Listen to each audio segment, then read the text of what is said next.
Meus irmãos e minhas irmãs, estamos nesse capítulo 14, segundo o Evangelho de São João. E aqui nós vemos um texto que é a continuação imediata do Evangelho de ontem. Ontem, Nosso Senhor se apresentava como o caminho, como a verdade, como a vida. O caminho para aqueles que querem ir para o céu. A verdade para que nós possamos, de verdade, todos os dias, não ter dúvidas no nosso coração, depositando nele a nossa confiança.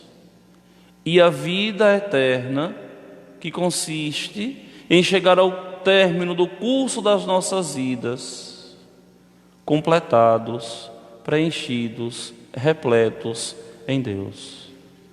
Só que aquelas palavras causaram um entusiasmo tão grande no coração dos apóstolos, causaram uma alegria tão grande no coração daqueles homens, que eles não se contentavam em viver a esperança, em saber que existe um Deus nos céus, em saber que o Pai estava nos céus, realizando as obras pela força do Espírito Santo no Filho. E aqueles homens, nessa esperança, nesse desejo de contemplar a Deus, ali vão exprimir a Jesus.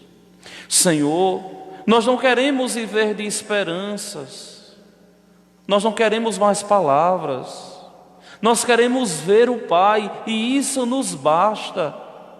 Olha, meus irmãos, que esse dom preternatural, que é um dom inato à capacidade humana, que o homem perdeu quando se afastou de Deus, da visão beatífica de Deus, nós perdemos esse dom preternatural de contemplar a Deus. E Deus, como que não pode ser contemplado pelos impuros, pelos pecadores. Lembremos-nos da bem-aventurança: os puros de coração verão a Deus. Lembremos-nos que Adão e Eva, antes de se mancharem, de caírem em pecado, também contemplavam a Deus. E agora, a nossa raça humana não o contempla mais porque somos pecadores. Porque desde a nossa geração nós somos concebidos no pecado. Faz parte da condição humana, por incrível que pareça, essa condição pecadora, quebradiça. E aqui Filipe quer como que antecipar as coisas. O homem sempre com esse imediatismo, o homem sempre querendo as coisas com pressa, com rapidez. Mostra-nos o Pai e isso nos basta. Ó, meus irmãos, essa prerrogativa de contemplar a Deus face a face, só os puros de coração, só os homens que morrerem e foram considerados dignos, só aqueles que se purificarem passando pelo purgatório contemplarão a Deus, só aqueles que estão na glória. Essa nossa condição manchada, essa nossa condição pecadora é incapaz de contemplar Deus tal como Ele é. E é por isso que Deus, em um ato de amor, aceitou assumir a nossa condição humana, se encarnando num igual a nós, nesse nosso corpo, igual a nós em tudo, exceto no pecado. Para quê? Para que nós pudéssemos contemplar agora a Deus, para que nós pudéssemos agora ter um exemplo de santidade, para que nós pudéssemos agora ver que por mais que faça parte hoje da nossa humanidade essa mancha do pecado, nós podemos nos purificar e poderemos contemplar Deus face a face. A resposta de Jesus aqui a Filipe é uma resposta tão simples e tão óbvia. Há tanto tempo estou convosco e não me conheces, Filipe. Quem me viu, viu o Pai. Como é que tu dizes, mostra-nos o Pai, e isto nos basta? Ou seja, aqui é revelado ao homem esse mistério da Trindade Santa, da Santíssima Trindade. O Pai, o Filho e o Espírito Santo é um único Deus, em três pessoas realmente distintas. É uma das primeiras aulas da catequese que nós recebemos. Deus, um só Deus, em três pessoas. O Pai não tem corpo humano, o Espírito não tem corpo humano, e o Filho tem um corpo humano como nós temos. E ao contemplar o Filho, nós contemplamos o Pai. E ao contemplar o Filho, nós contemplamos o Espírito Santo. Observem que o judeu, ele não tinha essa graça, não teve essa graça de contemplar a Deus. O judeu do Antigo Testamento, como o judeu do Novo Testamento teve, mesmo sem aceitar. Como nós cristãos temos, aceitando que Jesus Cristo é de verdade Deus. Aqui nós vemos que o mistério da Trindade Santa, ele é de verdade revelado. E aqui nós temos que entender que quem vive no Filho, vive no Pai, no Espírito Santo. Quem aqui faz a vontade do Filho, faz a vontade do Pai, no Espírito Santo. E em tudo aquilo que nós vivemos na igreja, em tudo aquilo que nós celebramos na igreja, é para louvar o Pai, na força do Espírito Santo, pelo Filho. É através do Filho, na força do Espírito, que nós glorificamos a Deus. É por isso que todo o mistério da Santa Missa que nós celebramos é muito bem sintetizado nessa primeira oração que nós rezamos na igreja, chamado de oração da coleta. Por nosso Senhor Jesus Cristo, vosso Filho, na unidade do Santo Espírito, na unidade do Espírito Santo. Por quê? Porque agora, ao contemplar o Filho, nós contemplamos o Pai. Ao contemplar o Filho, nós contemplamos o Espírito Santo de Deus. E aqui, a resposta de nosso Senhor Jesus Cristo a Filipe é uma resposta totalmente teológica, que aquelas cabecinhas ainda eram incapazes de entender. Por quê? Porque toda a doutrina da igreja não tinha sido levada à plenitude pelo Espírito Santo. O Espírito Santo que foi derramado em Jesus, ao encher o ventre da bem-aventurada Virgem Maria. Esse Espírito Santo que foi derramado sobre os apóstolos para eles anunciarem o Evangelho, ainda não tinha feito a raça humana receber a doutrina na sua totalidade, como nós temos hoje. Hoje é fácil para a gente compreender, para a gente aceitar o mistério da Trindade Santa. O Pai, o Filho e o Espírito é um único Deus. É uma eterna comunidade de amor. Mas para aqueles homens daquela época, era uma coisa ainda muito ilógica, muito difícil de ser aceitada. Se para nós hoje, com toda a teologia, com todas as meditações, com toda a doutrina da igreja, quando a gente quer se aprofundar, muitas vezes a gente não tem tantas respostas, porque é mistério, e se é mistério, não tem como ser desvelado. Imaginem aqueles homens que não tinham essa compreensão que nós temos.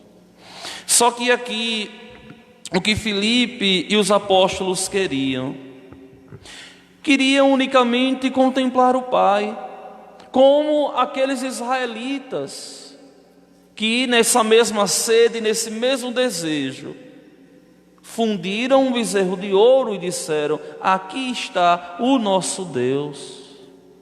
Era o mesmo desejo, só que existe uma diferença. A diferença é que os israelitas do Antigo Testamento, eles não podiam fazer uma imagem de Deus, porque Deus não tinha se dado a conhecer, não tinha mostrado a sua face. Agora não. Agora, com Jesus Cristo, nós podemos de verdade fazer uma imagem de Deus. Por quê? Porque Deus se nos revelou humano. Porque Deus agora assumiu a nossa condição.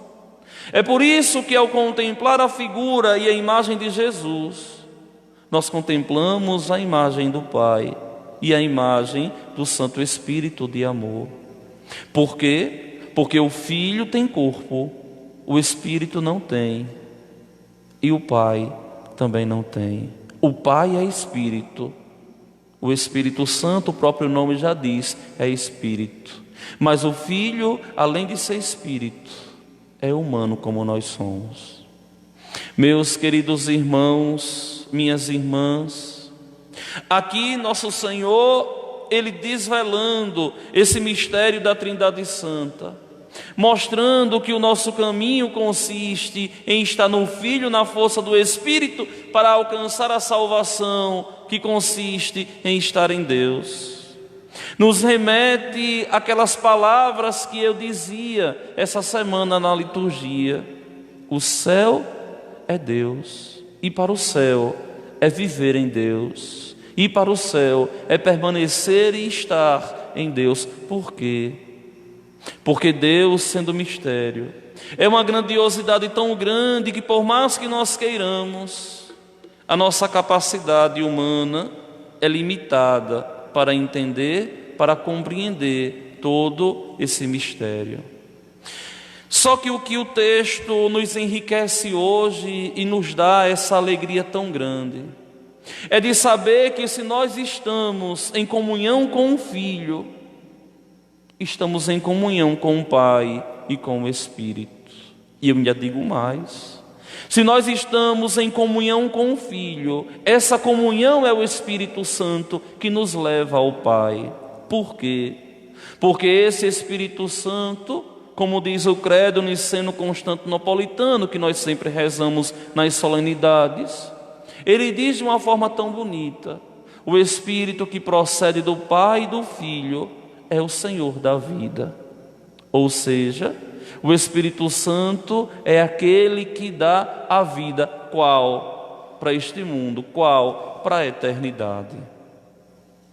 É importante que nós entendamos que tudo que nós fazemos na igreja, nós só podemos fazer na força do Espírito Santo.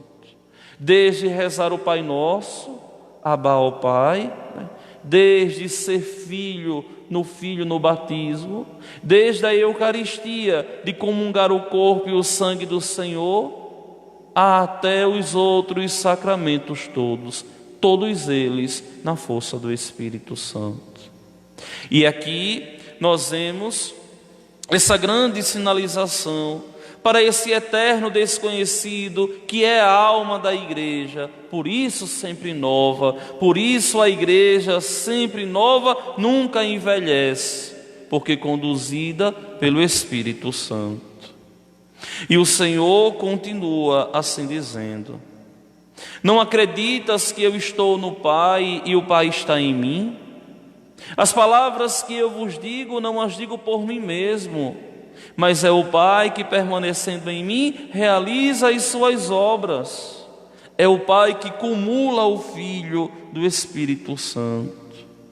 É esse Espírito Santo que o Pai derrama sobre o Filho, que o Filho derrama sobre os apóstolos, e com o Pai derrama o Espírito Santo sobre a igreja.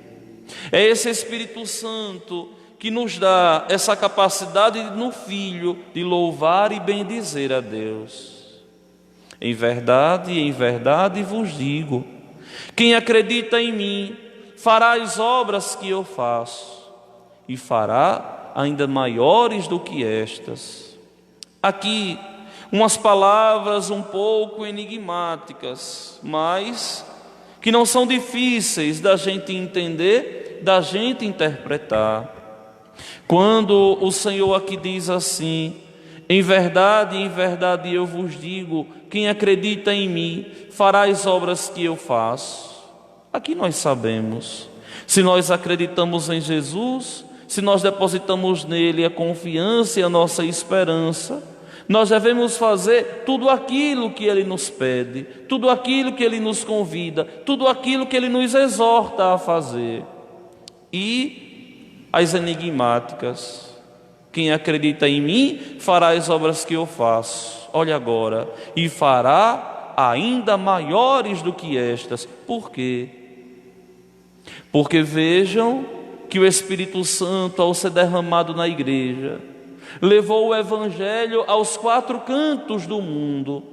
Vejam que Jesus se encarnou e viveu ali ao redor da Terra Santa. Mas a sua palavra, pela força do Espírito Santo, os seus ensinamentos pela força do Espírito Santo, chegou aos 4 cantos do mundo. Imaginem, Jesus nunca pisou no Brasil, humanamente falando. Nunca pisou no Brasil. Para o homem da época, não é? O Brasil nem era descoberto. E nós, hoje aqui, somos discípulos de Cristo. Vivemos em Cristo, na força do Espírito Santo, louvando ao Pai. Como essa obra não é grandiosa? Lógico que sim, porque tudo aquilo que nós fazemos no Filho, nós fazemos na força do Espírito Santo, para glorificar eternamente ao Pai. E ele continua: pois eu vou para o Pai, e o que pedirdes em meu nome, eu o realizarei. O que pedir a Ele, Ele vai realizar. É por isso que sempre existiu uma tradição teológica muito grande na igreja, de se rezar ao nome de Jesus, porque o nome de Jesus Cristo tem poder, e ao nome de Cristo, como as Sagradas Escrituras nos diz, todo joelho se dobre, no céu, na terra e nos abismos. E o texto ainda continua, a fim de que o Pai seja glorificado no Filho, ou seja, tudo aquilo que nós pedimos a Jesus Cristo em seu nome, Ele o realiza para glorificar ao Pai. E realiza onde? No Espírito Santo, na força desse Espírito Santo. E ainda confirma mais uma vez: se pedirdes algo em meu nome, eu o realizarei. Meus queridos irmãos e minhas irmãs, não temos outra saída senão abrirmos o nosso coração. Não temos outra saída senão nos deixar ser conduzidos pelo Espírito Santo de Deus, que é vida, que é amor, que é mansidão, que é paz. Lembrem dos 7 dons do Espírito Santo. Lembrem dos 12 frutos do Espírito Santo e o que seria das nossas vidas se não produzíssemos esses frutos para irradiar o mundo. E o que seríamos das nossas vidas se não fôssemos conduzidos por esses dons do Espírito Santo? Seríamos como que cadáveres, incapazes de produzir algo em nome de Deus, incapazes de produzir algo para que Jesus Cristo fosse amado e conhecido. Então, na força do Espírito Santo, nós anunciamos o reino. Na força do Espírito Santo, essa palavra cria eco no nosso coração. na força do Espírito Santo, nós haveremos de nos salvar. E aí eu te questiono, e aí eu te pergunto assim: quantas vezes, quando você vai resolver alguma coisa, quando você vai tomar uma decisão, ou quando vai estudar, ou quando vai empreender alguma coisa, você pede a força do Espírito Santo, você pede discernimento ao Espírito Santo? Veja que o próprio Jesus viveu a sua vida totalmente espiritual, e essa vida espiritual transbordou e nos deu esse Espírito Santo. Nós temos esse poder também de, vivendo no Espírito Santo, levarmos paz, amor, dignidade, palavras de conselho à criatura abatida, na força do Espírito Santo. Peça a esse Espírito Santo de Deus para que você não venha desfalecer. Peça a esse Espírito Santo de Deus força na hora que estiver fraquejando. Peça a esse Espírito Santo de Deus para que te dê as respostas acertadas na hora dos grandes dilemas da vida, para que em Deus você se complete e assim se realize. Vejam com que dignidade e com que sabedoria Paulo hoje prega e anuncia para aquele povo. Era preciso anunciar a palavra de Deus primeiro a vós, mas como rejeitais e vos considerais indignos da vida eterna, sabei que vamos nos dirigir aos pagãos. A palavra de Cristo é dirigida a nós que somos batizados primeiramente. A morte de Cristo, a sua salvação é para muitos que aceitam a sua palavra, que se abrem ao Espírito Santo de Deus. Nós formamos essa nação santa, essa nação escolhida, esse povo que Deus tomou como sua propriedade. Você é propriedade de Deus, eu sou propriedade de Deus. E mesmo que aos nossos olhos a nossa vida pareça não ter valor, aos olhos de Deus nós somos preciosos, e isso nos acalenta, e isso nos dá coragem e força de viver. Mesmo que pareça que a nossa vida é um grande fracasso, com tantas incompreensões, a nossa vida é um dom que pertence a Deus. E no Espírito Santo de Deus, nós temos que assumir a nossa condição de cristãos, para um dia chegarmos aos céus. Que esse Espírito Santo de Deus seja derramado em nossos corações, para que não rejeitemos a palavra de sabedoria, para que, abrindo o nosso coração, possamos frutificar e levar tantos e tantos aos céus. Que assim Deus nosso Senhor nos ajude, que assim Deus nosso Senhor nos proteja. Amém.